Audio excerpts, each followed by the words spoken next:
Book 23. The funeral rites of Patroclus, and how the games were held in his honor. While the Trojans were mourning within their city, the Achaeans made their way to the ships beside the Hellespont. Most of them dispersed to their own vessels, but Achilles would not let the Myrmidons disperse until he had addressed them in these words. "Your horses have done good service today, my brave comrades, but we must not unyoke them yet. Let us go, horses and chariots and all, to mourn for Patroclus, for that is the honor due to the dead. When we have consoled ourselves with lamentation, let us unharness them and take our meal." Then he led the cavalcade 3 times round the body, all mourning and crying aloud, and Thetis lamented with them. The sands were drenched with their tears, their armor was drenched, so much their hearts longed for that mighty man, and Pelides led their lamentations, as he laid his man-slaying hands on his true friend's breast. "Fare thee well, Patroclus, even in the house of death. See, now, I am fulfilling all that I promised. I said I would drag Hector to this place and give him to the dogs to devour raw, and in front of your pyre I would cut the throats of 12 noble sons of the Trojans in payment for your death." Then he did a vile outrage to royal Hector. He stretched the body on its face in the dirt beside the bier of Menetiades. After that all took off their armor and unharnessed the loud whinnying horses and sat down beside the ship of Achilles in their thousands. There he provided a fine funeral feast. Many bellowing bulls fell under the knife, many sheep and bleating goats, many tusker boars bursting with fat were stretched out to singe over the fire. Around the dead body the blood of the victims, poured out in cupfuls, was running all over the ground. Meanwhile, Prince Peleon was being led by the Achaean chieftains to Agamemnon. They had trouble to persuade him, so deep was his sorrow for his comrade. At the king's headquarters, orders were given to set a cauldron of water over the fire, that his body might be washed clean of the bloodstains. But he flatly refused, and swore to it, "No, by Zeus, highest and greatest of gods, it is not lawful that water may come near my head before I lay Patroclus on the fire and build him a barrow and cut off my hair. For no second sorrow like this shall come upon me so long as I am among the living. Yet for this present we must consent to the meal which we hate. Then tomorrow, my lord King Agamemnon, shall be for bringing firewood and providing all that is proper to send the dead down into the dark. The fire shall burn him quickly out of sight, and the people shall return to their work." They did accordingly. The meal was prepared, and all partook and found no lack. When they were satisfied, the others retired to rest.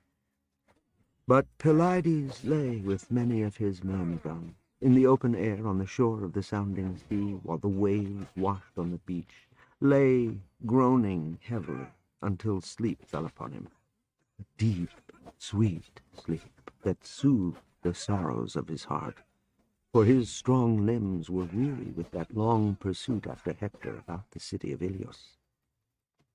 In sleep came to him the soul of unhappy Patroclus, his very image in stature, and wearing clothes like his, with his voice and those lovely eyes. The vision stood by his head and spoke. "You sleep, Achilles, and you have forgotten me. When I lived, you were not careless of me, but now that I am dead, bury me without delay, that I may pass the gates of Hades. Those phantoms hold me off, the souls of those whose work is done. They will not suffer me to join them beyond the river, but I wander aimlessly about the broad gates of the house of Hades. And give me that hand, I pray, for never again shall I come back from Hades when once you have given me my portion of fire.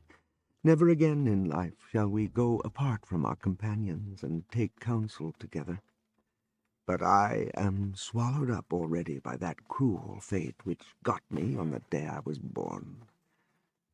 And you also have your portion, my magnificent Achilles, to perish before the walls of this great city.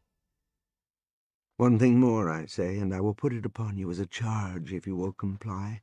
Do not lay my bones apart from yours, Achilles, but with them, as I was brought up with you in your home, when Menetius brought me, quite a little one, from Opous to your house, for manslaughter the day I killed Amphidamas' son. I did not mean it. We had a silly quarrel over the knuckle-bones. Then Peleus received me and brought me up kindly in his house and named me as your attendant. Then let one urn cover my bones with yours, that golden two-handled urn which your gracious mother gave you. Achilles said in answer, Why have you come here, beloved one, with all these charges of this and that? Of course I will do as you tell me, every bit. But come nearer. For one short moment let us lay our arms about each other and console ourselves with lamentation. He stretched out his arms as he spoke, but he could not touch, for the soul was gone like smoke into the earth twittering. Achilles leapt up in amazement and clapped his hands with solemn words. See, there, now. So there is still something in the house of Hades, a soul and a phantom, but no real life in it at all. For all night long the soul of unhappy Patroclus has been by my side, sorrowing and lamenting and telling me what to do, and it was mightily like himself. All around were moved to lamentation when they heard his words. They were still mourning when dawn showed her fingers of light. Then King Agamemnon sent out mules and men from the whole camp to bring firewood, under the charge of Idomeneus' man Meriones. The company set out with their axes and ropes, driving the mules in front. A long journey, up along, down along, off along, and crisscross. On the foothills of Mount Ida they felled the tall trees busily. Down came the trees with a crash. The men split them and tied them on the mules. The mules tore up the earth, hurrying to the flat land, scrambling through the bushes and over the plain. All the woodcutters had logs to carry, under the orders of Meriones. Down on the shore they laid their logs in order, in the place where Achilles designed a great barrow for Patroclus and himself. When the logs were laid in their places, the men sat where they were, all together. Then Achilles ordered his myrmidons to don their armor and harness their horses. They mounted the cars, both fighting men and drivers, chariots in front, a cloud of footmen behind, thousands. And in the midst was Patroclus, borne by his comrades. They had cut off their hair and thrown it over the body like a shroud. Achilles came behind him, clasping the head. His own unspotted comrade he was escorting to the grave. At the place which Achilles had appointed they laid him down, and piled great heaps of firewood. Then Achilles did his part. He stood away from the pile, and cut off the golden tress which he had kept uncut among his thick hair for the river Spercheios, and spoke deeply moved as he gazed over the dark sea. "O Spercheios, this is not for thee. That vow was vain which Peleus my father made, that when I returned to my native land I would consecrate my hair to thee, and make solemn sacrifice, and that he would sacrifice 50 rams without blemish into thy waters at the altar which is in thy precinct at the same place. That was my father's vow, but thou didst not fulfill his hope. Now, therefore, since I am not to return to my native land, I would give the warrior Patroclus this to carry with him." Then he laid the hair in the hands of his well-loved companion. All present broke into lamentation with all their hearts. And they would not have ceased while the sun shone, but Achilles drew near to Agamemnon, and said to him, Atrides, you are our lord paramount, and it is yours to command. There is plenty of time for the people to mourn, but just now I ask you to dismiss them from this place, and tell them to get ready their meal. All this is the business of those who are nearest akin to the dead, and let the chieftains remain with us. Agamemnon accordingly dismissed the people, while the mourners remained, and piled up the wood and made a pyre of 100 feet each way, and upon it they laid the body. They killed flocks of sheep and herds of cattle in front of the pyre, skinned them and cut them up. Achilles took away all the fat and covered the dead with it from head to foot, and heaped the flayed bodies about him. Jars of honey and oil he placed leaning against the bier. 4 horses he laid carefully on the pyre, groaning aloud. 9 dogs the prince had that fed from his table.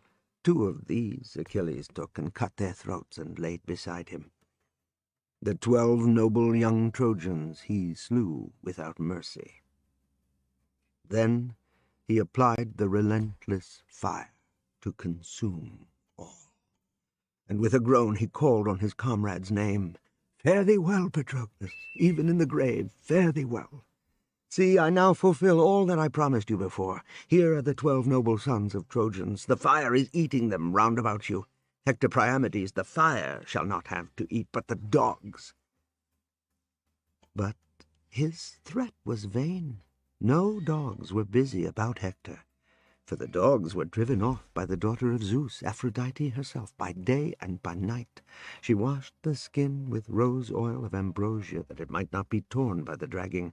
And Phoebus Apollo drew down a dark cloud from heaven to earth, and covered the place where the body lay, that the sun might not scorch the flesh too soon over the sinews of his limbs. But the pyre would not burn, and Achilles did not know what to do. At last he stood well away from the smouldering heap and prayed to North Wind and West Wind, promising them good sacrifices. Many a libation he poured from his golden goblet, praying them to come and make the wood quickly catch fire to burn the bodies. Iris heard his prayers and flew quickly to the winds with their message. They were all in a party at West Wind's and having a fine feast, when in came Iris flying and stood on the doorstone. As soon as they set eyes on her, up they all jumped, and shouted out every wind of them, Come and sit by me. But she said, No, thank you, no sitting. I am bound for the ocean stream. There is a grand sacrifice in the Ethiopian country for us immortals, and I want to have some too. But Achilles is praying to North Wind and West Wind. He wants them to come, and promises a good sacrifice. He wants them to make the pyre burn where Patroclus lies with the people all mourning around. Her message given, away she flew. The winds rose with a devil of a noise, and drove the clouds in a riot before them. They swooped upon the sea, and raised the billows under the whistling blasts. They reached the Trojan coast, and fell on the pyre, till the flames roared again.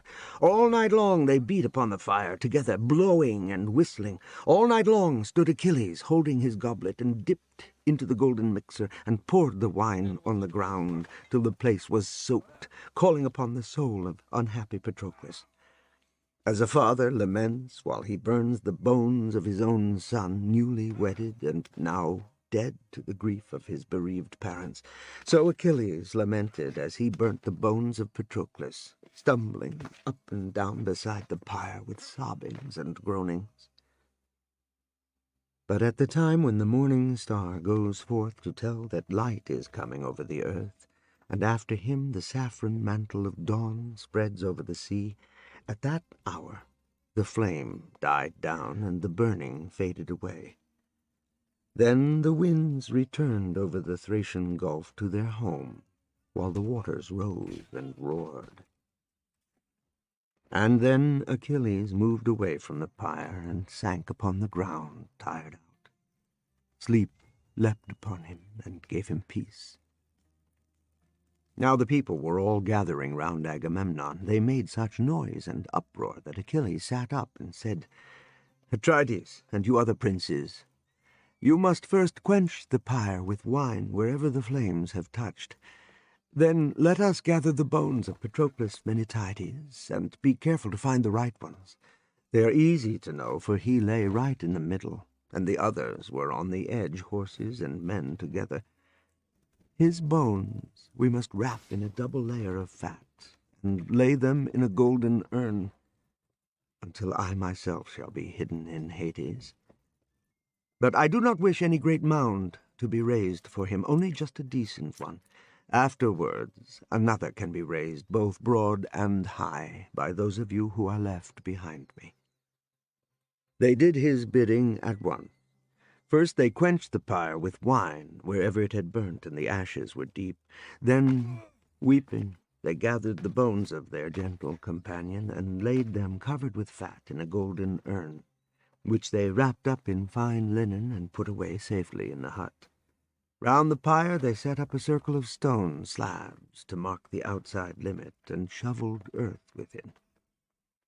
As they were about to go after finishing this task, Achilles told them to stop, and made them sit in a ring while he sent back for prizes: cauldrons and tripods, horses and mules and fine cattle, women also, and grey steel. For the chariot race he offered as first prize a woman skilled in women's work and a tripod of 22 measures with handles to it. The second prize was a mare, a 6-year-old, unbroken, heavy with a mule foal. The third was a cauldron of 4 measures, brand new and still white. The fourth, 2 ingots of gold, and the fifth, a brand new basin with handles. Then he rose to his feet and addressed them. "My lord king, and gentlemen all, here are prizes ready for the charioteers.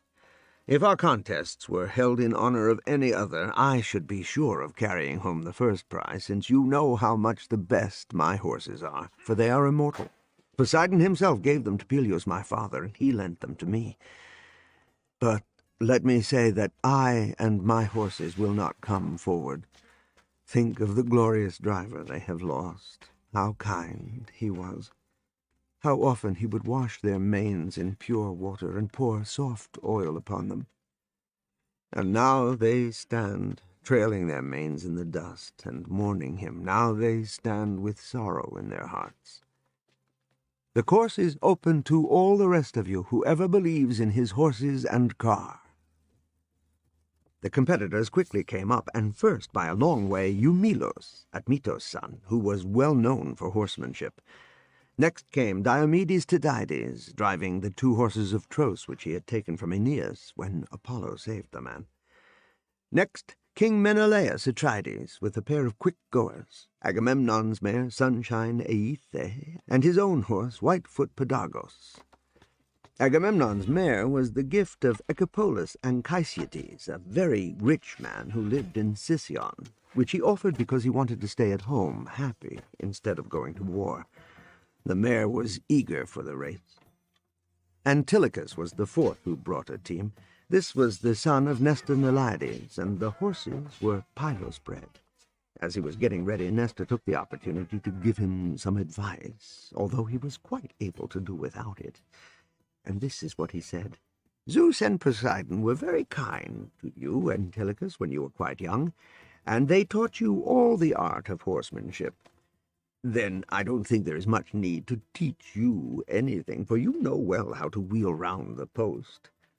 But your horses are the slowest of all, and so I fear you will find it a bad job. Their horses are faster, true, but the men could not be more knowing than you are. Well then, dear boy, rub up every trick you can think of, or the prizes will give you the slip and out of sight. The tricks of the trade and a woodman's maid. He does not depend on brute force. The tricks of the trade and a pilot's maid. The winds may blow, but on he'll go. And the tricks of the trade make driver beat driver. One man leaves everything to horses and car, wheels wide to this side or that side carelessly. The horses go roaming over the course. He does not hold them in hand. But he that knows his tricks may have inferior horses to drive, yet he keeps his eye always on the post, Wheels close in, does not forget how much to stretch the horses at first by the handling of the reins, but keeps them well in hand and watches the man in front. Now, I will tell you the mark. You can't miss it. There's a dry stump at the turn of the road standing about a fathom above the soil. Oak or fir, which does not rot in the rain.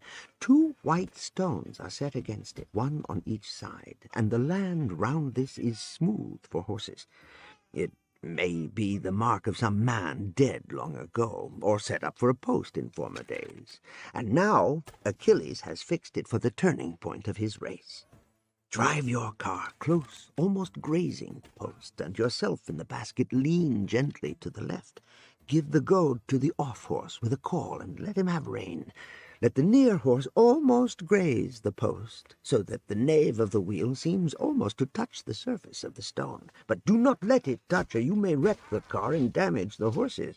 That will be a disgrace to you and a pleasure to the others. But, my dear boy, keep your head and be careful.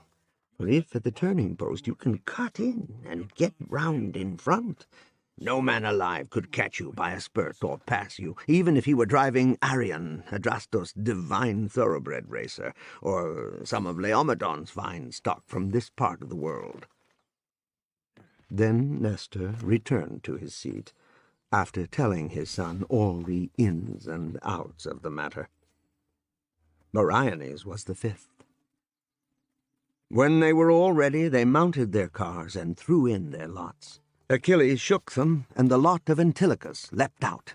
Next came Eumelos, after him Menelaus Atrides, then Meriones, and last, the best of them all, got his place, Tydides.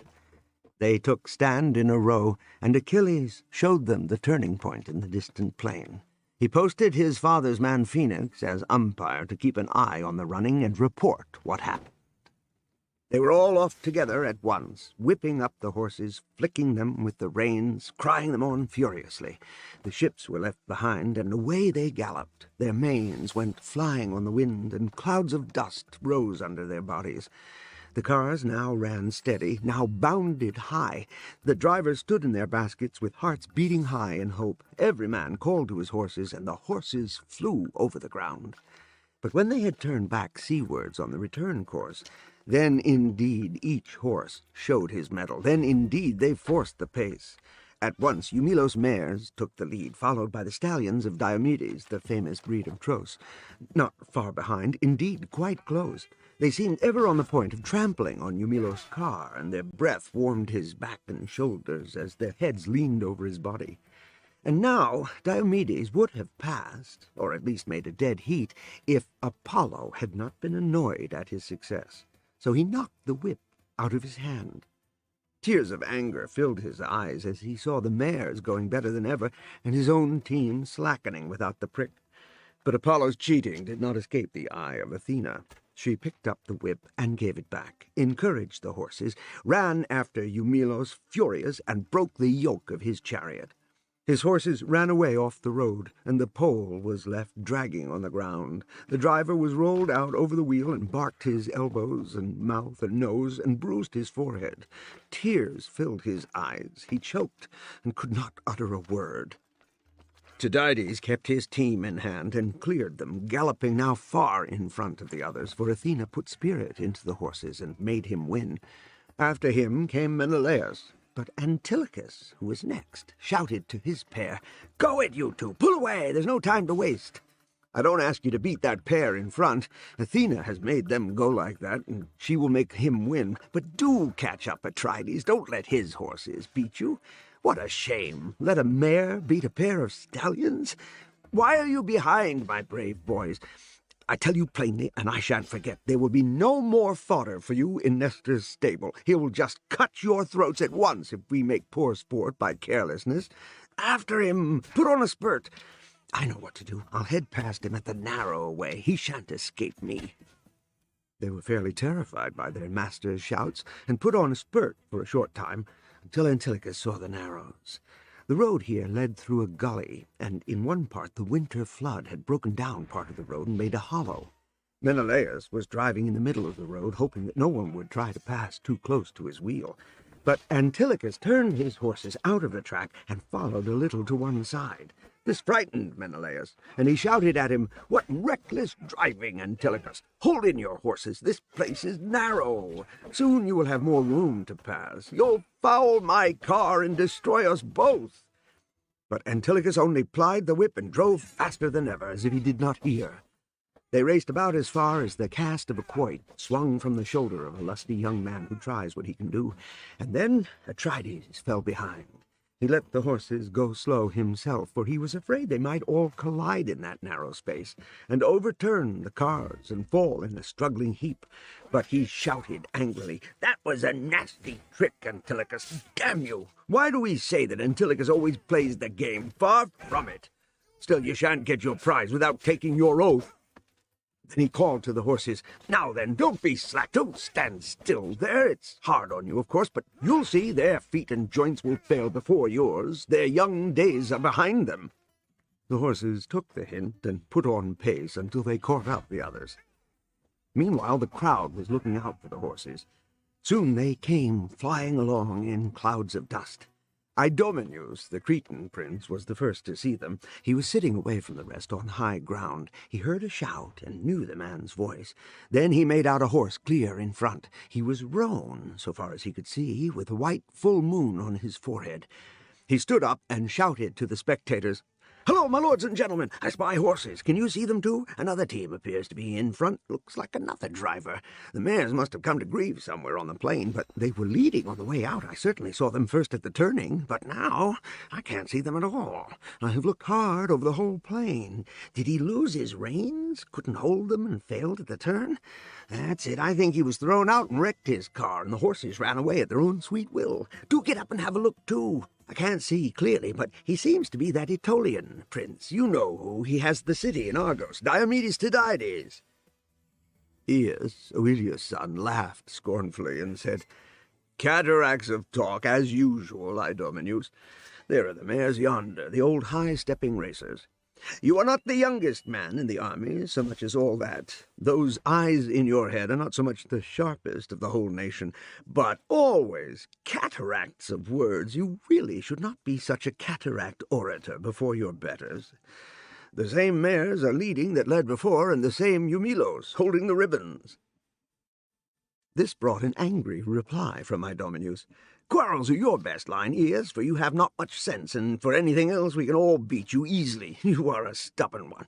Come along now. Let us bet a tripod or a cauldron which team is first, and the umpire shall be my lord Agamemnon. You will learn something when you pay up."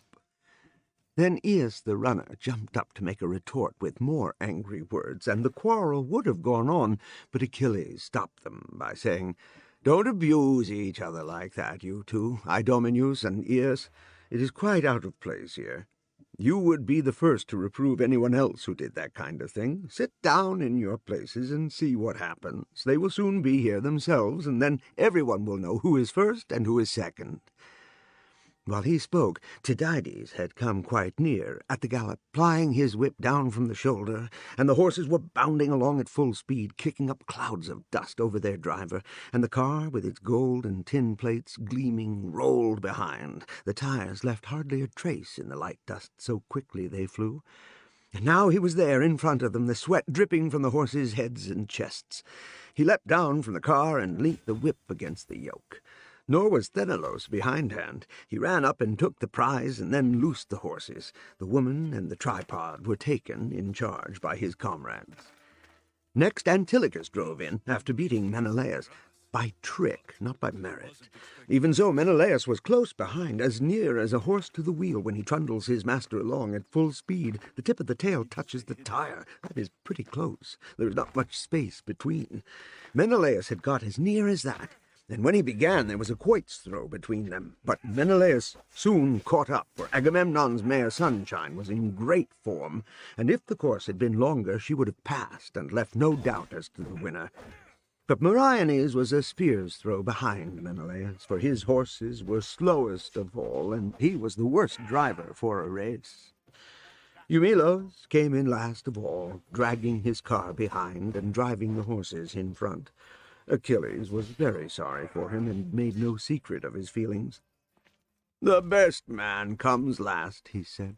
"But let us give him a prize as he deserves. He shall have the second, but Diomedes must have the first." There was a cheer at this, and he would have given him the mare with general approval, but Antilochus Nestorides pleaded his claim before Achilles Pylades.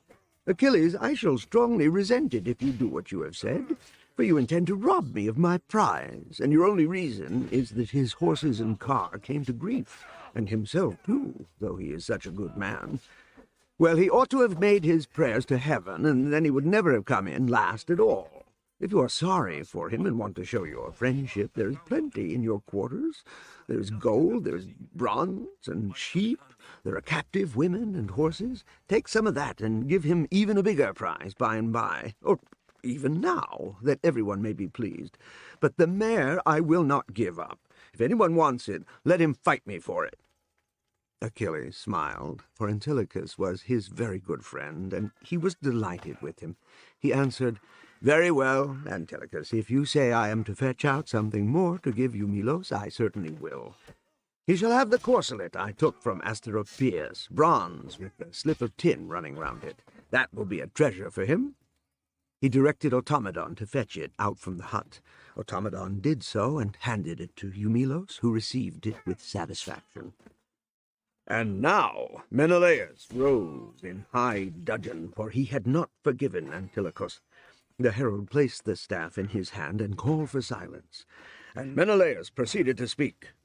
"Antilochus," he said, "you were always one for fair play, and now see what you have done. You have disgraced my reputation and fouled my horses by throwing yours in front, when yours were not nearly as good. I appeal to you, my lords and gentlemen, judge between us without favour, that no one may ever say Menelaus compelled Antilochus to give way by false evidence. He leads away the mare because he is superior in dignity and power, although his horses were not nearly so good. Or look here, I will decide the matter myself, and I don't think any man will ever reproach me, for it shall be justice. Come this way, Antilochus, my young prince, and observe the custom. Stand before your chariot and horses, and take in your hand the whip that you had in the race. Lay your hand on the horses, and swear by Earth-holder Earth-shaker that you did not foul my chariot with malice aforethought." Antilochus, once more the man of fair play, made answer, "Bear with me now, for I am much younger than you, my lord Menelaus. You are my elder and my better. You know that a young man always goes too far. His mind is too hasty, his wits are flighty. Then let your heart forgive me. I will give up to you willingly the horse I won, and if you demand something of my own besides, something greater, I will give it at once, rather than be out of favour with you, my prince, all my days, and offend against heaven besides." Then he led up the mare and gave her over to Menelaus. And the prince's heart was warmed, like growing corn with the dew upon the ears when the fields are bristling. So, Menelaus, your heart warmed within you, and he said simply, "Now, Antilochus, I will put away my anger gladly, for you were never perverse or light-minded before. Just for once, boydom was too much for wisdom. Another time, don't try to overreach your betters. Not everyone, let me tell you, could have made me change my mind, but you indeed have suffered much and worked hard for my sake, and so have your excellent father and brother. Then I will grant your petition, and I will make you a present of the mare, which is my own, that all these here may know that my temper is not tyrannical and harsh." So saying, he gave Neomen the mare to lead away, and took the cauldron himself. Meriones took the 2 ingots of gold in the 4th place, as he came in 4th. The 5th prize was left over, the 2-handled bowl. This Achilles carried through the company, and gave it to Nestor, saying, "Here, venerable prince, you shall have something too. Let it be a treasure for you in memory of the burying of Patroclus, for you will see him no more in this world. I give you this prize for nothing. You will not box for it, or wrestle, or cast a javelin, or run a race. Already the years are heavy upon you." He placed the bowl in Nestor's hands, and Nestor received it with pleasure, and said with great simplicity, "Aye, Aye, my boy, that's true enough. My joints are not what they were, my dear boy, nor my feet. My hands do not shoot out from the shoulders right and left, touch and go. Oh, if I were young and strong as I was once, when the Epeans were burying my lord Amarynceus in Buprasium, and his son set up prizes in the king's honour, there wasn't a man to match me, not an Epean, not a Pylian, not an Aetolian of them all. In boxing I beat Clytomedes, Enop's son. In wrestling, Pleronian and Zeus, who stood up to me. I outran Iphiclos, though he was a good man. With spear I overshot both Phyleus and Polydorus. I only lost with the horses. There the two Actorians beat me by force of numbers. They coveted victory because the biggest prizes were waiting. They were doubles. One took the reins and went bowling along, bowling along. One talked to him with the whip. Ah, yes, once. That's what I was. Now it's the turn of younger men. Let them tackle such tasks. Old age is my master now, worse luck. But then I was high among the heroes. Now, go ahead. There's your comrade to honor with games like the others. This gift I accept with grateful thanks, and it does my heart good that you remember me, your affectionate friend, and you do not forget the honor which is my due among our people. May the gods reward you according to your desire. Pylades listened to all the praises of the grand old man, and returned through the throng of spectators to his place. Next, he displayed the prizes for boxing. A hard battle, that is, and the prize was a much-enduring mule, a 6-year-old yet unbroken, the hardest age to break. The prize for the loser was a 2-handled goblet. Achilles rose in his place and said, "Prince Atrides and gentlemen all, we invite the 2 best men to put up their hands and box for these prizes. He whom Apollo shall grant endurance before the face of the whole nation shall lead away to his quarters this much-enduring mule, and the loser shall carry off this 2-handled bowl." At once a fine big man came forward, Epeus, Panopeus' son, a good boxer. He laid a hand on the mule and said, "This way for anyone who wants the bowl. For the mule, no one else shall have it, for no one will beat me in the ring. There I claim to be the best man. I lack something in the battlefield, and is not that bad enough? A fellow can't be number 1 in every kind of work that's done." That's quite true. I tell you plainly, and I will make good my words, let him come on. I'll tear his flesh and smash his bones to a pulp. He had better bring his friends and relations in a body to carry him out when I've done with him. A dead silence followed these words. At last, one man, Euryalus, rose alone, a splendid fellow. He was the son of my lord Longman Standfast's son, who came to Thebes for the funeral of Oedipus after he took his deadly dump, and there beat all the Cadmeans. Tydides got him ready. He put on his belt, gave him the gloves of good oxhide straps, cheered him up, and wished him luck. The 2 men stepped forward, girt into the ring, and put up their hands. Then they fell to it with stout fisticuffs, lead and parry. You might hear their teeth gnashing, and the sweat poured from their bodies. Euryalus watched warily for an opening, but at last Epeus landed him one on the jaw, and he did not stand long after that. He was knocked clean off his feet and lifted into the air, curving like a great fish that leaps out of the shallows, off the seaweed, and through the ripples when Boreas blows, and into the dark waves again. So he came down, but his generous adversary helped him up, and his friends were ready to lead him away, dragging his legs and spitting blood and drooping his head to one side. So they led him away, dazed and fainting, and came back for the 2-handled bowl. Without delay, Pylades displayed the 3rd set of prizes for the wrestling, and a hard bout that is. He showed the prizes all round. For the winner, a large tripod to stand on the fire, which the spectators valued at 12 oxen. For the loser, he brought out a woman, well skilled in women's work, valued at 4 oxen. Then he stood up and said, "Rise, any who wish to compete for this prize."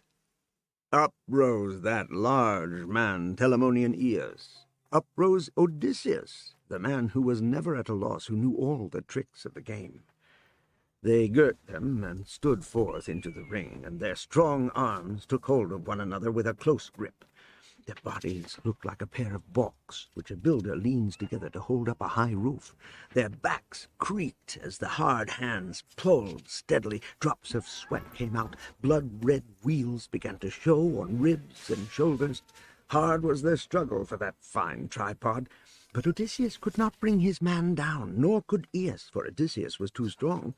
As the spectators began to be bored by this, the large man, Aeneas, said to his adversary, "Prince Laertiades, Odysseus never failing, either lift me or I will lift you, and as to the rest, Zeus will provide." As he spoke, he lifted, but Odysseus knew the trick. He knocked him behind the knee so that his leg gave way and threw him backwards. Odysseus fell on his chest to the admiration of all. Then Odysseus took his turn and tried to lift Aeneas, but he could not do it, only moved him a little from the ground. So he hooked his knee round, and both fell together in the dirt. Then they would have tried for the third throw, but Achilles rose and stopped them.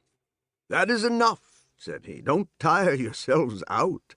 I declare both men winners. Receive equal prizes, and let us go on to the next event." They were quite willing, wiped off the dust, and put on their tunics. Achilles now brought out prizes for the foot race. There was a silver mixing bowl, finely wrought, holding 6 measures. It was the most beautiful bowl in the world, for it was the work of Sidonian artists, and Phoenician merchants had brought it over the sea to the harbor of Lemnos, and given it to Thoas as a gift. His grandson Euneus, Isonides, gave it to Patroclus as the prize for Lycaon. This bowl Achilles offered as first prize. For the second, a great fat ox, and for the last, a half-nugget of gold. Then he got up and said, "Rise, any who wish to run for this prize." Aeneas the runner rose, Odysseus rose, then Nestor's son Antilochus, for he was the best runner among the young men. They stood in a row, and Achilles pointed out the goal. The pace was forced from the start, but before long Aeneas was leading, with Odysseus close behind him, close as the weaver holds the crossbeam to her breast, while she pulls the spool across the warp. Odysseus trod in his footsteps before the dust had time to settle, and the breath of Odysseus beat on his head as he ran. The spectators cheered his efforts, but he was doing his very best already. When they came to the last bit of the course, Odysseus offered a silent prayer to Athena. "Hear me, my goddess, give thy good help to my feet." Pallas Athena heard, and made his limbs like the feet and hands on him. And when they were just on the point to pounce on the prize, Athena tripped Aeneas and made him slip, where the place was covered with offal from the beasts which Achilles had butchered in honor of Patroclus, and down he went, got mouth and nostrils full of the stuff. So Odysseus came in first and lifted the mixing bowl, and then Aeneas took hold of the ox. As he stood holding the animal's horn and spitting out the dirt, he said, "Damn it, that goddess tripped me up. She's always by his side like a mother and helps him." All burst into a roar of laughter. Antilochus carried off the last prize, smiling, and he said to the people, "You know it quite well, my friends, but I will repeat it. The saying now is true again. The immortals honor older men. Aeneas is a little older than I am, but this Odysseus is one of the ancient generation. A green old age is his, as they say. Yet it would be a hard job for any of us to beat him in running, except only Achilles." So he ended with a compliment to Achilles, and Achilles responded, "Thanks, Antilochus. Your kind words shall not be said in vain. I will add half a nugget of gold to your prize." He placed it in his hands as he spoke, and Antilochus received it with satisfaction. Now Achilles brought out the armor of Sarpedon, which Patroclus had taken in the field, the long spear and the shield and helmet, and said, "We invite the 2 best men to contend for these. Let them arm themselves and take their blades and try one another before us. Whichever shall first pierce through the armor to what is within and touch the flesh and draw blood, to him I will give this fine Thracian sword silver bossed, which I took from Asclepius. But the armor both shall hold together, and we will make a good feast to entertain them." At this invitation up rose Telamonian Aeneas, up rose Diomedes to Dides, and both donned their armor in the rear. Then they came forward to confront each other, glaring terribly to the admiration of all. They drew close. Thrice they charged, thrice they attacked. Then Aeneas pierced the buckler, but he did not reach the flesh, for the corselet held the blow. But Tydides reached over the great shield and touched the neck with his blade again and again. Then the people were afraid for Aeneas. They called them to stop and share the prize. But Achilles gave Diomedes the sword with sheath and sling. Again Achilles brought out a lump of rough-cast iron, which that mighty man Aetion used to hurl. When he killed Aetion, he brought it away with the rest of the spoils. He rose now and said, "Rise, you who wish to contend for this prize. Any man will have enough here to use for 5 revolving years, even if his fat fields are far away. No shepherd or ploughman will need to visit the city for iron. There will be plenty at home." At this challenge up rose that redoubtable warrior Polypoetes, up rose Leontius, the strong man, up rose Aeneas Telamoniades and Principius. They stood in a row, and Aeneas took up the weight, circled it round his head, and put it, and the people roared with laughter. Next to put the weight was Leontius, that veritable sprig of Ares. Third, Telamonian Aeneas lifted it and hurled it. The cast from that strong man went beyond the others. But when Polypoetes raised the lump, he threw it as far beyond all the others as a herdsman sends his cudgel flying over the herds of cattle. There was a loud cheer, and his companions got up and carried away the prize to their camp. Next for the archers, Achilles brought forward blue steel, 10 axes and 10 half-axes. Away on the sand he set up a ship's mast, with a rock-dove tied to the top by a string round its leg. He told them to shoot at this. Whoever hits the dove shall have all the axes to take home. Whoever misses the dove but hits the string shall have the half-axes. Then uprose Prince Teucros, and uprose Meriones, that excellent servant of Idomeneus. They shook their lots in a helmet, and Teucros won first shot. He let fly at once a strong shot, but he forgot to vow that he would make due sacrifice of firstling lambs to the Lord. So he missed the dove, since Apollo grudged that to him. He cut through the string close to the bird's foot. Away flew the bird into the sky, and the string fell to the ground amid the cheers of the people. But Meriones instantly snatched the bow from his hand. His arrow had been ready in hand while Teucros aimed. He vowed quickly that he would make due sacrifice of firstling lambs to Apollo shoot afar. High in the clouds he could see the dove. There he shot her under the wing as she circled round. The arrow went right through and fell down before the feet of Meriones and stuck in the ground. But the dove settled on the pole, head hanging and wings drooping. Then the life left her, and she fell away from the pole, to the amazement of all who saw it. Meriones took away the 10 axes, and Teucros had the half-axes. Again Pylades brought out a long spear, and a brand-new cauldron ornamented with flowers, worth 1 ox, and the spear-throwers came forward. Up rose my lord King Agamemnon, up rose Meriones, the excellent servant of Idomeneus, but Achilles had something to say.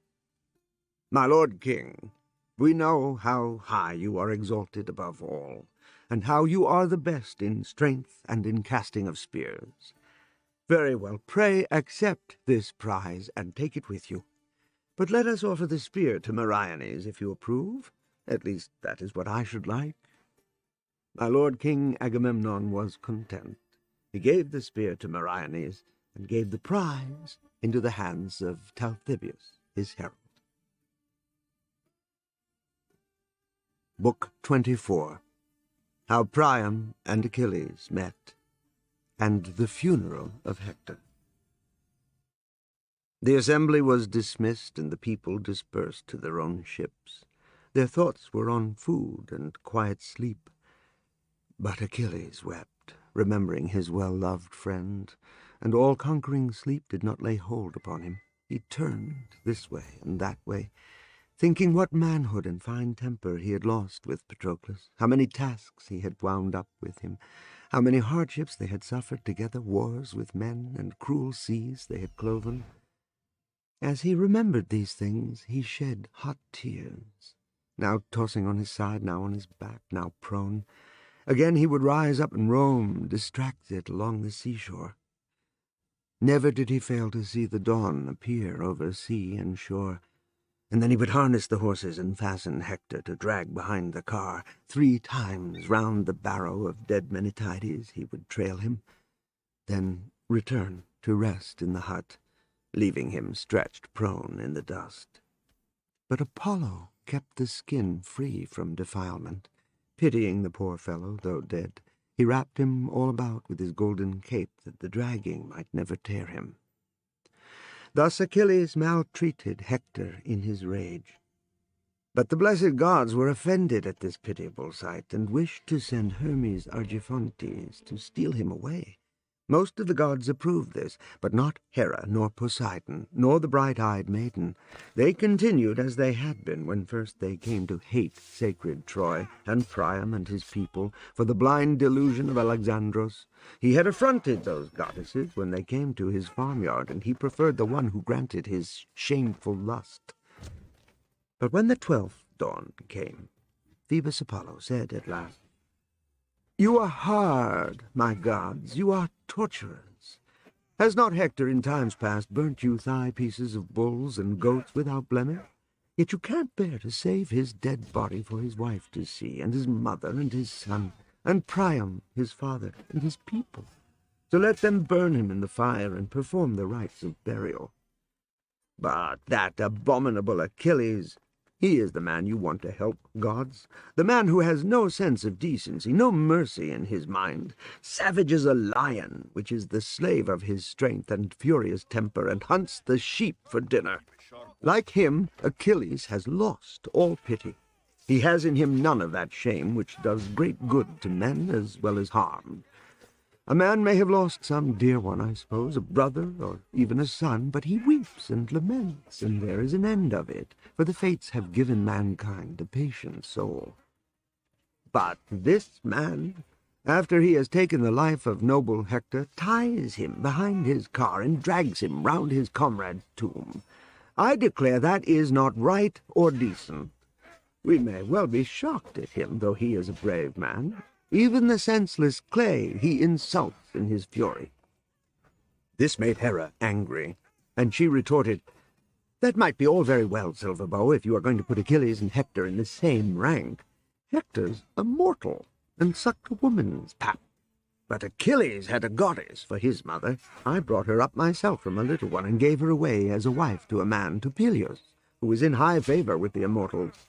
You were all at the wedding, gods, and you, too, there you sat with your harp, but you prefer low company, and no one can ever trust you." Here Zeus broke in.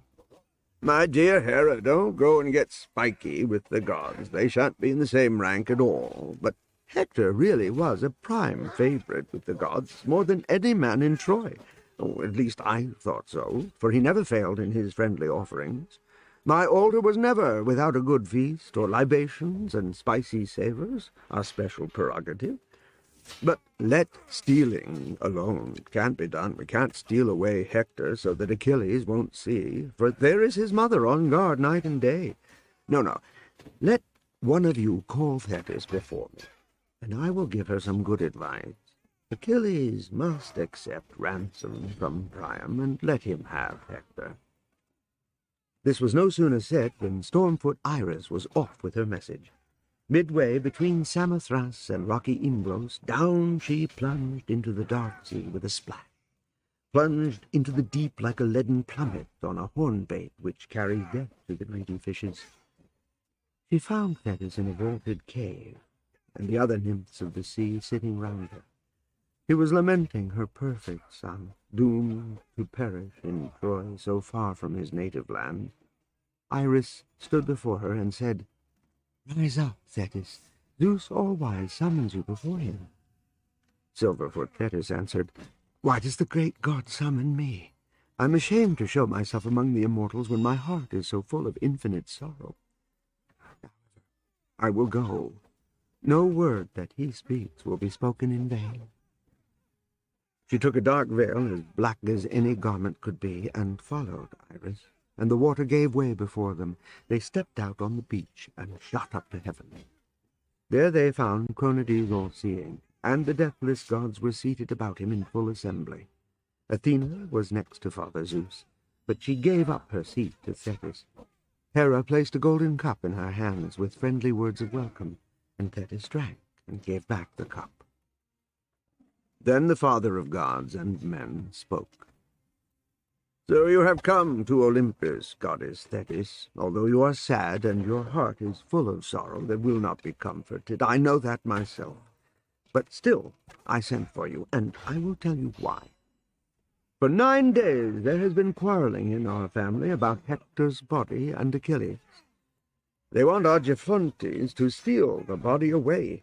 But I want to keep your respect and affection in time to come, and so I propose to raise your son even higher in men's esteem, and this is how it will be done. Go straight to the camp. Tell your son the gods are angry with him, and I most of all have been moved to wrath, because in his mad passion he keeps Hector and has not let him go. I hope he will fear me and let him go.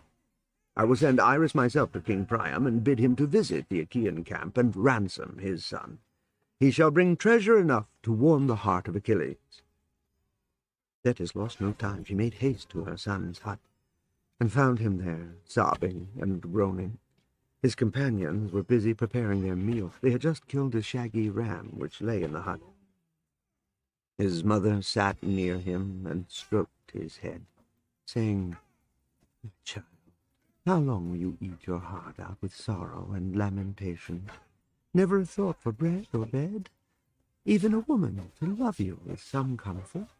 And I shall not have you long, but death and cruel fate are at hand. Now listen to me quickly. I bear a message from Zeus, you know. He says the gods are angry with you, and he, most of all, has been moved to wrath, because in your mad passion you keep Hector and won't let him go.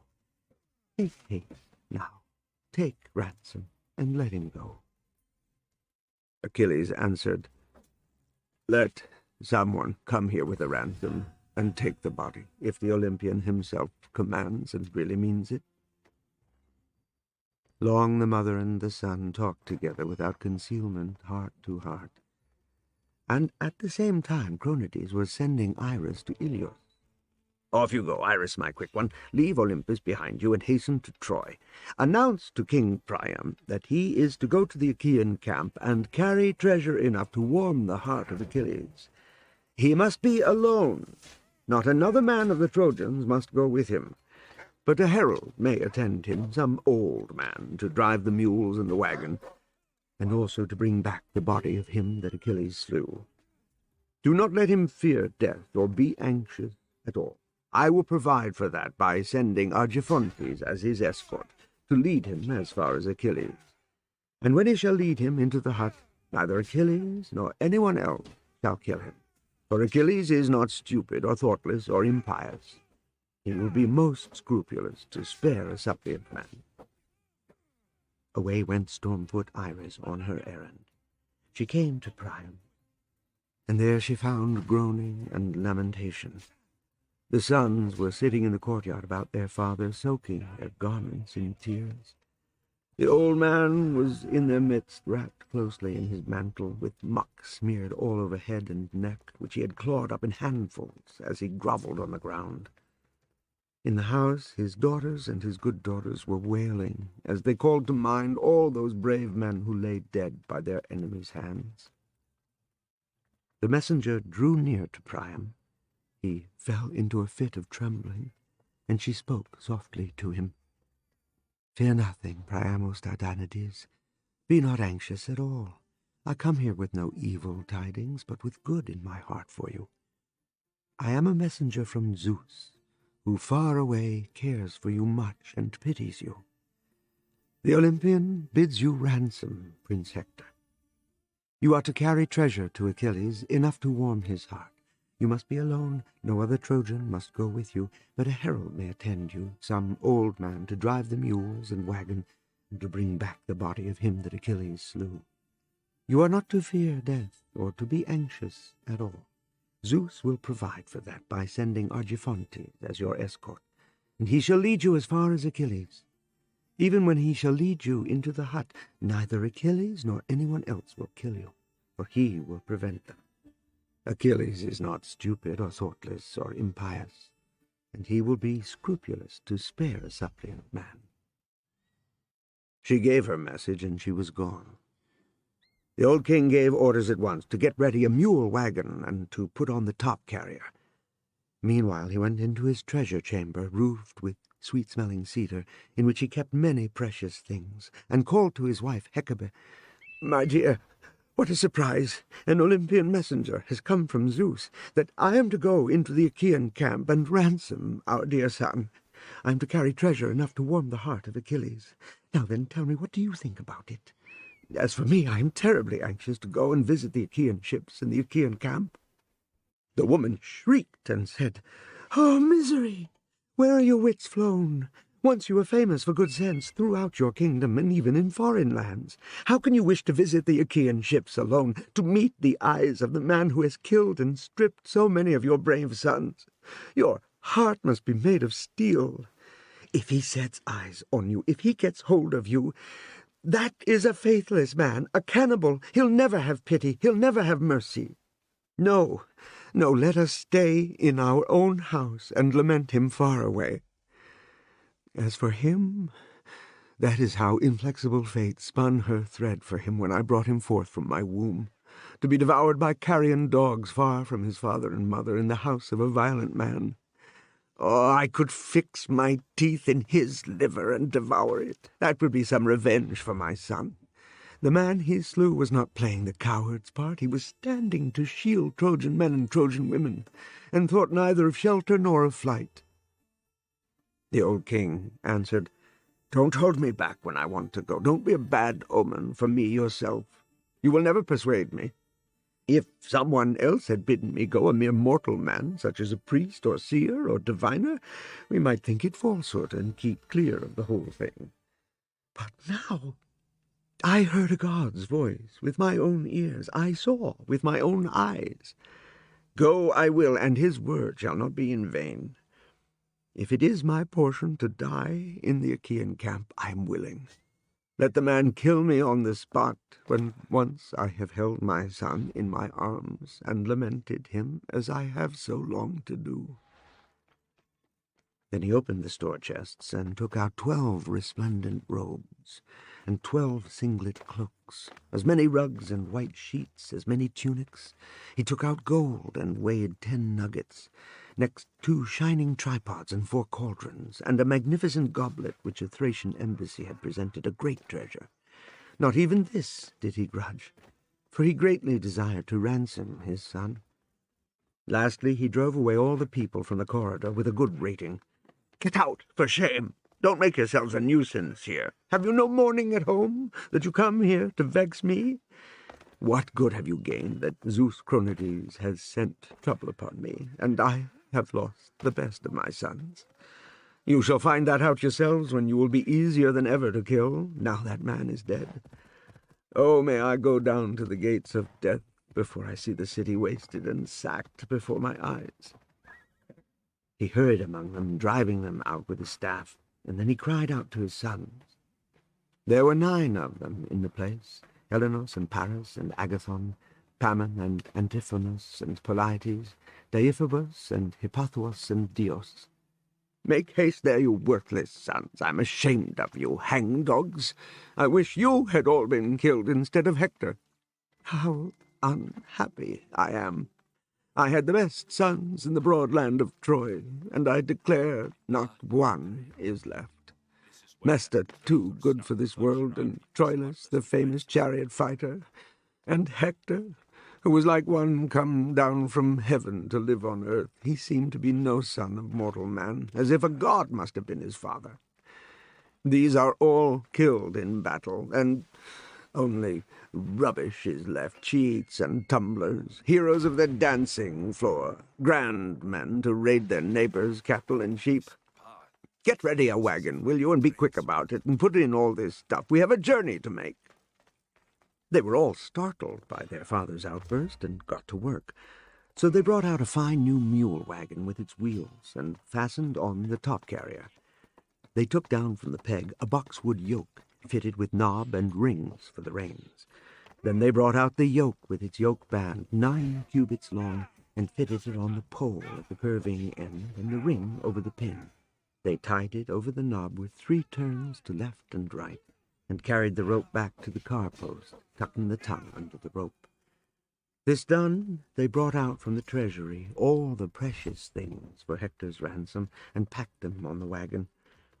They put to a couple of strong-footed mules broken to harness, which had been a gift of the missions to Priam. For Priam, they yoked a pair of horses which he had bred himself and fed at the manger. As Priam and the herald were about these preparations and considering how they should behave, Hecuba, in deep dejection, came near. She held a golden goblet of wine in her right hand, that they might pour a libation before they went, and standing before the car, she said, "Take this, and pour to Zeus the Father, and pray for a safe return from our enemies, since your mind is set upon going, although I wished it not. Now pray to Cronian thundercloud upon Mount Ida, whose eye can see all the Trojan land, and ask for a bird on the right hand, that swift messenger whom he loves more than all the birds, the strongest bird of all, that you may see him with your eyes, and have him to trust in this journey to the Danaan camp. If Zeus all-seeing shall refuse to send his messenger, I at least would bid you not to go to the place, however you may desire it." King Priam answered, "My wife, I will not refuse what you ask, for it is well to lift up our hands to Zeus and pray him to have mercy upon us." The old king called to a waiting woman for pure water. She brought jug and bowl, and poured the water over his hands. He then took the cup from his wife, and, standing in the courtyard, poured the wine upon the ground, raising his eyes to heaven as he uttered this prayer. "O Zeus, our father, most mighty and most glorious, enthroned upon Mount Ida, grant that Achilles may show me kindness and pity, and send me a bird, that swift messenger whom thou lovest more than all the birds, the strongest bird of all. Show him on my right hand, that I may see him with my eyes, and have him to trust in this journey to the Danaan camp." So he prayed, and Zeus all-wise heard him. At once he sent an eagle, most unfailing omen among birds that fly, the dark one, the hunter, the one that men also call Dapple. The stretch of his outspread wings was as wide as the bolted door of a rich man's lofty treasure house. They saw him on the right sailing over the city. All that saw him were glad, and their hearts were warmed within them. Now the old king made haste to mount his car, and drove out of the front gateway from the echoing gallery. The mules went in front, drawing their 4-wheeled wagon, with Aeneas driving, and the horses followed, ridden by the old king. As they passed quickly through the city, all his kinsfolk followed, weeping and wailing as if he were going to his death. But as soon as they had come down from the city upon the plain, these all went back, sons and good sons together. Zeus did not fail to see the 2 men when they appeared upon the plain. He pitied the old king, and said to Hermes, his son, "Hermes, you always like to make friends with a man and have a talk with anyone you fancy. Off with you, then, and lead Priam to the Achaean camp. Take care that no one sees or takes any notice until you get to Peleon." Argiphantes was willing enough. He put on those fine boots, golden, incorruptible, which carry him over moist or dry to the ends of the earth as quick as the wind, and he took the rod that bewitches the eyes of men to sleep, or wakes the sleeping. Holding this, Argiphantes flew until he reached the Hellespont in the land of Troy. There he took the shape of a young prince, with the first down upon his lip, the time when youth is most charming. The others had just passed beyond the great barrow of Ilos, and they halted by the river to give the animals a drink. The darkness had come by this time. The herald looked out and noticed Hermes not far off, and he said to his master, "Ware, man, Diomedes, a wary mind is now what we want. I spy a man, and I surmise he'll soon tear us to pieces. Come, let us take the horse-car and be off, unless you would have us clasp his knees and beg for mercy." The old man was all confusion and frightened to death. He felt goose-flesh all over his body and stood dazed. But Hermes Luck-bringer came up of himself and said, taking him by the hand, "Whither away, father, with horses and mules in the dead of night, when mortal men are all asleep but you? Have you no fear of the Achaeans, breathing fury, your enemies and bad men to meet? If one of them saw you driving all these commodities through the black night, what would you do then? You are not young yourself, and this, your follower, is old for defense if someone wants to pick a quarrel. But I will do you no harm. Indeed, I would protect you. You remind me of my own father." Then the old king replied, "Things are very much as you say, dear boy, but there is still some God, even for me, who stretched a hand over me when he sent a wayfarer like you to meet me. A good man to meet, if I may judge from your handsome looks and shape, and no unmannerly savage. You must come of a good family." Argiphantes answered, "Quite right, sir, that is true enough. But tell me, please, if I may ask you, are you exporting all these precious goods to a foreign land just to put them in safety? Or are you all deserting sacred Troy in fear? For the great man has perished, the noblest of them all, your son. He never hung back from the battlefield." The old king said, "And who are you, noble sir? What is your family? How truly you have told me the passing of my ill-fated son." Argiphantes replied, "You are trying me, sir, when you ask about noble Hector. Often I have seen him with my own eyes in the field of glory. Then also when he drove the Achaeans upon their ships and slew, making havoc with his blade. We had to stand and admire, for Achilles would not let us fight because of his rancor against Agamemnon. I am a servant of his, and we came over in the same ship. I am one of the Myrmidons. My father is called Polyctor. He is a rich man and old, just like yourself here. He has 6 other sons. I was the 7th. We cast lots who should join up, and the lot fell on me. I have just come away from the ships to the plain. For tomorrow the Achaeans will open battle against the city. They hate sitting idle, and the princes cannot hold them back." Then old King Priam said, "If you are really a servant of Achilles Pylades, pray tell me the whole truth. Is my son still there by the ships, or has Achilles cut him to pieces and thrown him to the dogs?" Argiphantes answered, "Dear sir, no dogs and vultures have touched him yet. But there he lies beside the ship of Achilles, as he was. 12 days he has been lying there, and his flesh is not decayed, nor do the worms eat him as they eat the dead on the battlefield. It is true, Achilles drags him callously round his comrade's barrow at dawn every day, but it does him no harm. You would open your eyes if you could come and see how he lies, as fresh as dew, washed clean of blood, and nowhere nasty. The wounds have all healed up, and there were many who pierced him. See how the gods care for your son, even in death, for he was very dear to them." This made the old man happy, and he replied, "My dear boy, it is good indeed to give the immortals their proper due. For my dead son, as truly as he lived, never forgot the gods who dwell in Olympus. Therefore they have remembered him, although death is now his portion. But pray do accept from me this pretty company. Protect me and guide me with God's help, that I may find my way to the hut of Pylades." Argiphantes said, "You are trying me, sir.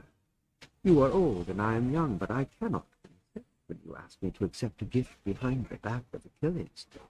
I fear him, and I should be heartily ashamed to defraud him, or something bad might happen to me. But you shall be my charge. I would guide you carefully as far as Argos, by land or by sea, and no one should despise your guide or attack you." With this, Luckbringer jumped into the car and took the whip and reins into his hands and filled horses and mules with spirit. So they went on until they reached the wall and moat. The watchmen were then busy about their supper, but Argiope sent them all to sleep.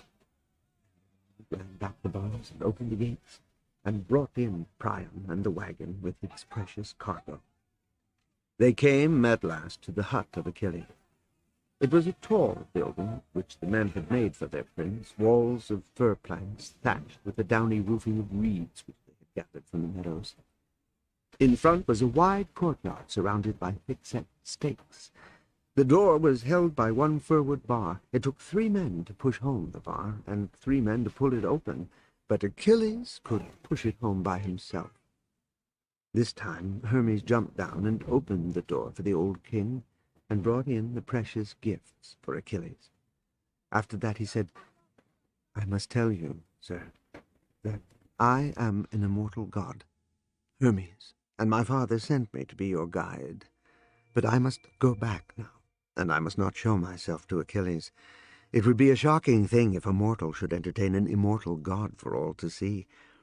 You go in and clasp his knees, and beseech him, in the name of his father and mother and his son, to touch his heart." So Hermes took his leave and went back to Olympus.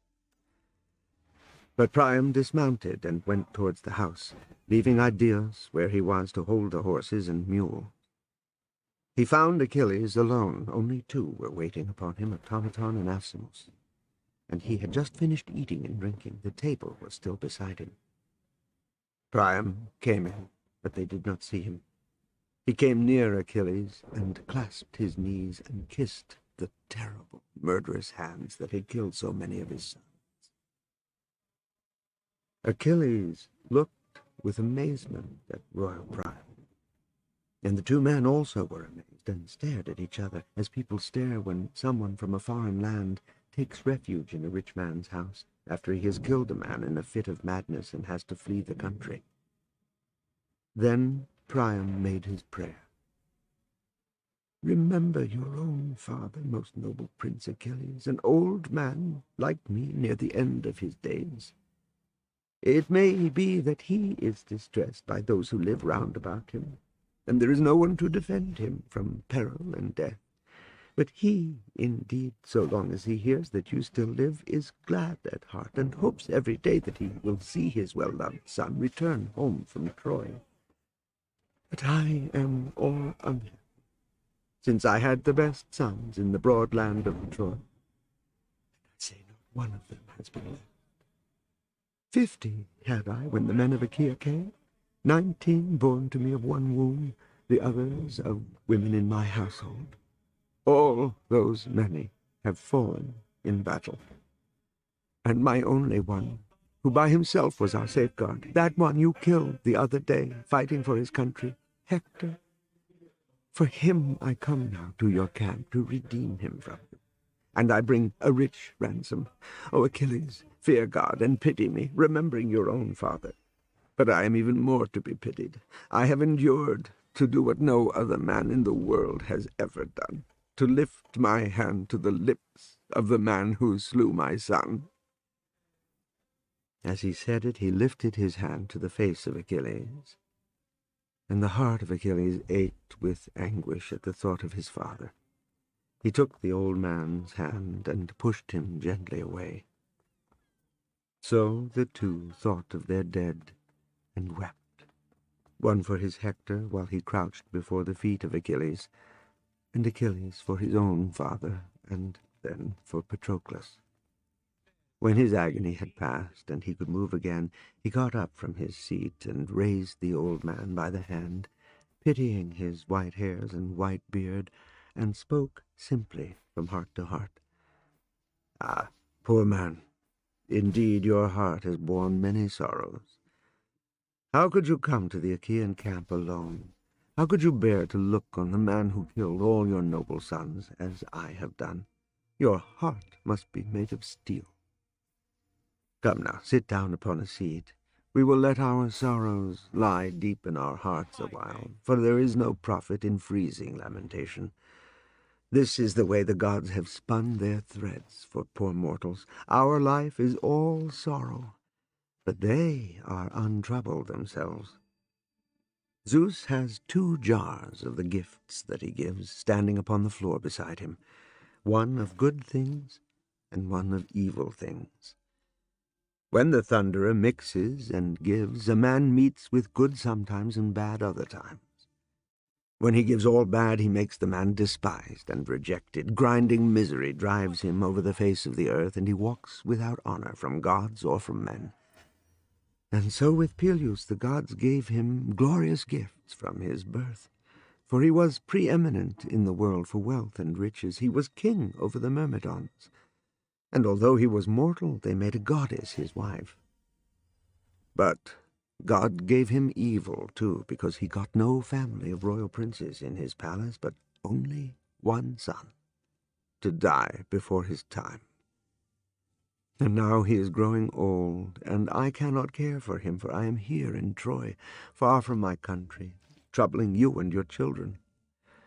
You also, sir, once were happy, as we hear, up sea as far as Lesbos, the seat of Macar, upland to Phrygia, and along the boundless Hellespont. You were paramount in your riches and your sons. But ever since the lords of heaven brought this calamity upon you, there has been nothing but battle and manslaughter about your city. Endure it, and let not your heart be uncomforted, for you will have no profit by sorrowing for your son. You will never raise him from the dead. Before that, some other trouble will come upon you. The old king answered, "Tell me not yet to be seated, gracious prince, while Hector lies here uncared for. I pray you set him free quickly, that I may look upon him and accept the ransom that we bring, a great treasure. May you live to enjoy it and return to your own country, since you have spared me first." Achilles frowned and said, "Tease me no more, sir. I mean myself to set your Hector free. Zeus sent me a message by my mother, the daughter of the old man of the sea. And I understand quite well, sir, that some god brought you into our camp. For no mere man would dare to come among us, let him be ever so young and strong. He would not escape the guards, and he could not easily lever back the bolt of our doors.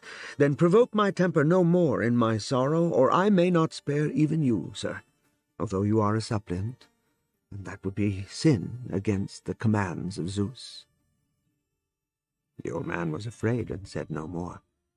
But Pylades leapt out like a lion, and the 2 attendants followed, Automedon and Alcimus, the men whom he trusted most after dead Patroclus. They unharnessed the horses and mules and led in the old king's crier to a seat. Then they unpacked Hector's ransom from the wagon, except 2 sheets and a tunic, which they left to wrap up the body for its journey home. Achilles called out women to wash and anoint the body, but first he moved it out of the way. He did not wish Priam to see his son, and perhaps burst into anger from the sorrow of his heart when he saw him, for then he feared that he might be provoked himself to kill him, and sin against the commands of Zeus. After the women had washed the body and anointed it with oil and put on the tunic and wrapped the sheet around, Achilles himself lifted him and laid him upon the bier, and his attendants carried him to the mule car. Then he cried aloud and called on the name of his lost friend. "Don't be cross with me, Patroclus, if you hear even in Hades that I have given back Hector to his father. Since the ransom he paid is not unworthy, you shall have your due share of this also." Then Achilles returned into his hut and sat down on the bench where he had been before, against the opposite wall, and spoke to Priam. "Your son, sir, has been set free now, as you asked, and he lies on his bier. At break of day you shall see him yourself on your journey. But just now let us think of supper. Even beautiful Niobe thought of something to eat after she had lost 12 children in her own house, 6 daughters and 6 sons in their prime. Apollo shot the boys with his silver bow, and Artemis archeress the girls. They were angry because Niobe compared herself with Leto. said she had borne 12 and Leto only 2. So those only 2 killed them all. They lay 9 days in their blood, and there was no one to bury them, for Cronion had turned the people into pebbles. But after all, the heavenly ones buried them on the 10th day. So then she thought of something to eat when she was tired of shedding tears. Now she is somewhere among the rocks, on a lovely mountain in Sipylos, where the beds of the nymphs divine are said to be, the ones that danced about the river Achilles. There, stoned though she is, she broods over the sorrows which the gods brought on her. Well then, venerable prince, let us too also think of something to eat. After that you may weep for your son again when you have brought him back to Iliad. Many tears he will cost you. Then Achilles got up and killed a white lamb. His comrades flayed it and prepared it, cut it up, spit it and broiled it, and laid the meat on the table. Automedon brought baskets of bread, and Achilles served the meat. When they had eaten and drunk all they wanted, Priamus Dardanides gazed at Achilles, admiring his fine looks and stature. Indeed, he seemed like some god come down from heaven, and Achilles gazed at Priamus Dardanides, admiring his noble face and speech. They looked at each other a long time, and then the old king said, "Put me to bed now quickly, my prince. Let us lie down and sleep quietly and rest, for my eyes have never closed under my eyelids since my son lost his life at your hands. All this time I have mourned and brooded over my endless sorrow, tossing about in the muck of my courtyard. Now I have tasted food, and I have let the wine run down my throat. Till now I touched nothing." Achilles gave orders at once to lay beds in the porch, and strew on them rugs of fine purple with blankets above and woolen robes to wear. The women, torch in hand, went to get ready 2 beds, and Achilles said a light word or 2. "You must lie outside, my dear sir, for I may have a visit from one of the counselors from headquarters. They are forever coming and sitting here and counseling their counsels as if it were a public meeting. If one of them should spy you here in the middle of the night, he would go at once and report it to His Majesty King Agamemnon, and there would be delay in releasing the dead. But tell me, please, if I may ask the question, how many days do you think of to perform the funeral solemnities? I will stay here and keep the people quiet for that time." The king answered, "If you are willing to let me do the funeral rites for Prince Hector, you will do that for which I shall be deeply grateful. You know how we are crowded into the city. It is a long way for us to get the wood from the mountains, and the people are very much afraid. We would mourn him 9 days in the house. On the 10th we would bury him and feast the people. On the 11th we would build a barrow, and on the 12th we will fight, if we must." Achilles said, "It shall be as you ask, venerable king. I will hold back the battle for the time you say." Then he clasped the old man's right wrist, that he might fear nothing, and led him to the porch where he was to sleep with the herald. Achilles himself lay to rest in a corner of the hut, with lovely Briseis by his side. All were fast asleep throughout that night, both in heaven and on earth, except Hermes, who could not sleep for thinking how he should bring away King Priam out of the camp and keep the watchmen at the gate from seeing. He stood by the old man's bed and said to him, "Sir, you do not seem to care what happens sleeping like that in the midst of your enemies, because Achilles spared you. You have redeemed your son. You have paid a heavy ransom. But you, alive, will cost 3 times as much for your other sons to get you back if Agamemnon Atrides finds out, or the Achaeans find out." This frightened the old man, and he woke up the herald. Hermes harnessed the horses and mules and drove quickly through the camp. No one found out.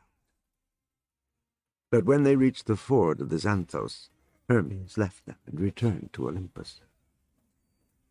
Then the saffron robe of dawn spread over all the earth, and they drove towards the city, mourning and lamenting, while the mules brought the dead. No man and no woman had seen them coming. Cassandra was the first. She had gone up into the citadel, and from there she caught sight of her father standing in his car, and the city crier, and the other lying on a bier in the mule wagon. She lifted her voice in wailing, and cried for the whole town to hear, "Come, all you men and women of Troy, you shall see Hector. Come, if ever you were glad while he lived, to welcome his return from battle, for he was a great gladness to the city and all the nation." Then grief intolerable came upon every heart. Not a man, not a woman was left behind in the city. All crowded out of the gates and met the dead. First came his wife and his mother, tearing their hair. They ran to the wagon and threw their arms over his head, while the people stood mourning around. They would have stayed there all day weeping and wailing, but the old king called out from his car, "Let the mules pass. When I have brought him into our house, you will have plenty of time to lament." So the people made way for the wagon to pass. When he had been brought home, they laid him out on a bier and posted beside him mourners to lead the dirge, who sang their lamentable dirge while the women wailed in chorus. Andromache laid her white arms about the head of her dead warrior, and led the lament. "My husband, you have perished out of life, still young, and left me a widow in the house. The boy is only a baby, your son and my son, doomed father, doomed mother. And he, I think, will never grow up to manhood. Long before that, our city will be utterly laid waste, for you have perished. You, our watchman, you, our only savior, who kept safe our wives and little children. They will soon be carried off in ships, and I with them. And you, my child, you will go with me where degrading tasks will be found for you to do, drudging under a merciless master.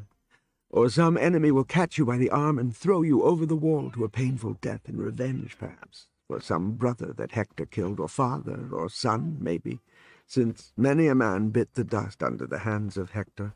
Your father was not gentle in the field of battle. Therefore the people throughout the city lament for him. And you have brought woe and mourning unspeakable upon your parents, Hector. But for me most of all cruel sorrow shall be left, for you did not stretch out to me your dying hands from your deathbed. You said no precious word to me, which I might always remember night and day with tears." So Andromache spoke, weeping, and the women wailed in chorus. Then Hecuba led the lament amid her sobs. "Hector, best beloved of all my children, dearest to my heart. Living, the gods loved you well. Therefore they have cared for you, even when death is your lot. Other sons of mine Achilles took, and he would sell them over the barren sea, one to Samos, one to Imbros, or to steaming Lamnos. But you, when he had torn out your soul with his sharp blade, he dragged you again and again round the barrow of his comrade whom you slew. But that did not bring him back from the grave. And now you lie in my house, fresh as the morning dew, like one that Apollo Silverbow has visited and slain with his gentle shafts." So Hecuba spoke weeping, and the women wailed long in chorus. Helen came third and led the lament. "Hector, best beloved of all my good brothers, and dearest to my heart. Indeed, my husband is Prince Alexandros, who brought me to Troy. But would that I had died first. 20 years have passed since I left my country and came here, but I never heard from you one unkind or one slighting word. If anyone else reproached me, a sister or brother of yours, or a brother's wife, or your mother, for your father was always kind, as if he were mine, you would reprove them, you would check them with your gentle spirit and gentle words. Therefore I weep for you, and with you for my unhappy self. For there is no one else in the length and breadth of Troy who is kind or friendly. They all shudder at me." So she spoke, weeping, and the people wailed long and loud. Then old King Priam said, "Now, Trojans, Fetch wood into the city, and have no fear of any ambush of our enemies, for Achilles, in parting from me, promised that he would do us no harm until the 12th day shall dawn." Then they put oxen and mules to their wagons and assembled before the city. 9 days they gathered infinite quantities of wood. When the 10th day dawned, they carried out brave Hector, weeping, and laid the body on the pile and set it on fire. When, on the next day, dawn showed her rosy fingers through the mists, the people gathered round about the pyre of Hector. First they quenched the flame with wine wherever the fire had burnt. Then his brothers and his comrades gathered his white bones with hot tears rolling down their cheeks. They placed the bones in a golden casket and wrapped it in soft purple cloth. This they laid in a hollow space and built it over with large stones. Quickly they piled a barrow, with men on the lookout all round in case the Achaeans should attack before their time. This work done, they returned to the city, and the whole assemblage had a famous feast in the palace of Priam, their king. That was the funeral of Hector.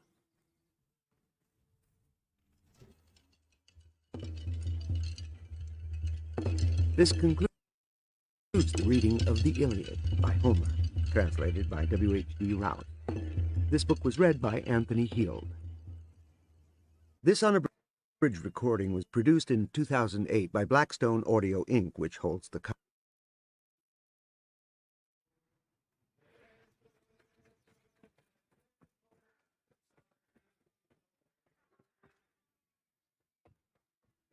These ruins are a good reminder of the devastation the Persians left behind.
You're back.